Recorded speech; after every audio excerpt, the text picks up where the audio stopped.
our side event, and I will just start off with a little introduction and 5 points which we think are important for including young people in the nationally or in the NVRs. And the main reason why my colleagues and I decided to organize this side event is because some of us were present last year during the HLPF, and some countries, for example, Finland, ask, like, we have trouble in including young people in this review. We really want to include these young people, but we don't know how. So we were thinking back home in the Netherlands, okay, how should we do this? And we started brainstorming, and this event, we see it as a kickoff of how in the end we can make sure that in every review from every country, young people are taken in consideration. And the argument is simple, because for us young people, it is more than for anyone else the utmost importance that we fully implement the transformative agenda, the 2030 agenda. There is no plan B. It should be nothing more than just normal that we have a say in how we're going to make this agenda a success and how we're going to review the progress. All countries expressed their strong commitment to the full implementation of the agenda. So serious involvement of younger generations in the reviewing process is a necessity. But how do we do this? Since youth involvement has its difficulties, I want to share some ideas. The first one, make sure that you don't forget to give the efforts to the youth, your own youth organizations in your country. So there are a lot of organizations in your country that work with SDGs. Make sure you identify them. Look at which organizations are there, what are they doing, on which SDGs are they working, and make sure you give them credit for it, because it's very easy to just cherry pick and say, okay, we like this we like this organization, we don't like the other, but make sure you value them and you really give them credit for what they're doing. And we will make sure that in the outcome document we will state some best practices from the Netherlands, so from our youth council, how we make sure that there are youth initiatives on all SDGs. So yeah, be proud of your youth initiatives in your own country and make sure you give them a platform, for example, a consultation before you're doing the review, organized by your national government. Do a consultation, invite these organizations, and ask them, okay, what are you doing to implement the goals? And the second one, and Lise already elaborate a bit on that, but which is very important, is bring youth delegates to these meetings here at the UN, and especially also to the HLPF.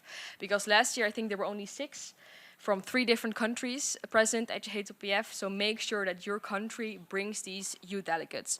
And it's also a job of these youth delegates to bridge the gap between young people in these complex discussions, because they have a very big, they represent not only themselves, but really a big group at home. And they can provide meaningful input for the reviews and are legitimate voice for the country's youth. And also make sure that you not bring them once, okay, you're going to do review, nice, bring youth delegates once. No, make sure you bring them every year.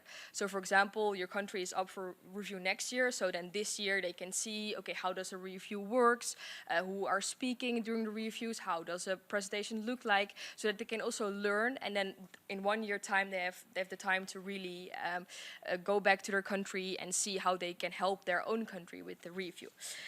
So then my third point would be, it's also on a national level that youth organizations should be involved in stakeholder meetings. For example, you as government are organizing NGOs with the private sector, and make sure when you're talking to them, include young people on the table. You're asking them, what are you doing with SDGs? And stakeholder meetings are happening quite often.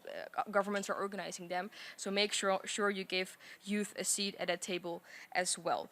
And then my last point, because I want to give time to the others as well, is that I think it's also important, if you look at the HLPF itself, that there will be a form of a youth class or something happening during the HLPF itself for youth. So not really a youth from like the ECSOC Youth Forum, because I think the ECSOC Youth Forum has its strength here and really can already report to the HLPF. But I think it's important that we have a form of youth engagement at the HLPF itself, and that we as UN member states think of how we should do that. That were my remarks, and I would like to give the floor to the others.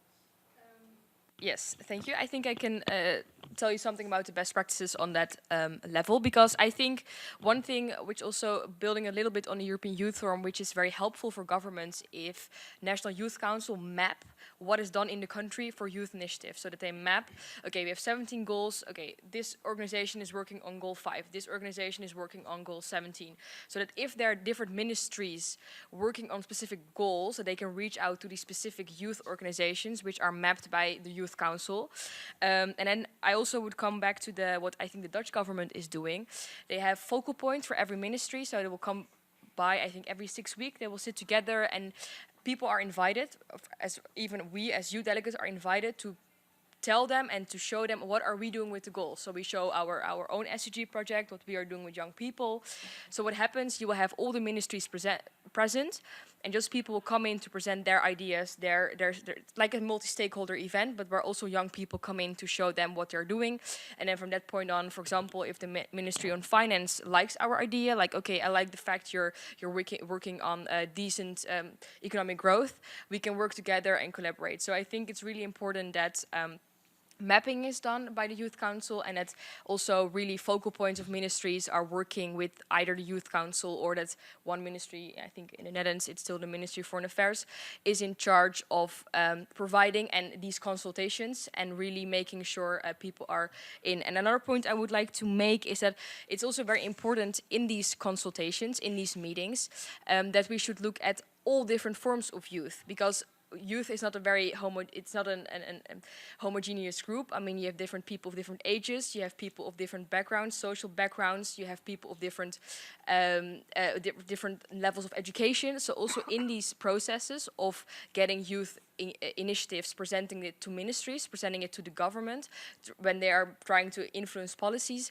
make sure you include different forms of youth, and not only, okay, we have university students who are very easy to reach out to, I mean, they're always more involved, but also really look, and I'm very happy now I'm working with our Minister of Plume on how we can include more students who are doing MBO, so that's the level of more practical schools, how we can include these young people as well in the SDG agenda, and not only focus on people going to university. So I hope I got a bit of the questions, that it's really about organizing these multi-stakeholder events and really work together with your youth council and these focal points. I don't know if I come back to your question, that it's really important that you invite these different ministries to these meetings and make sure that everyone is present, and do it regularly. I mean, not do it like once a year, but make sure you do it more often, to make sure that you can also update. For example, we did we organized a meeting, we organized something with young people. I mean,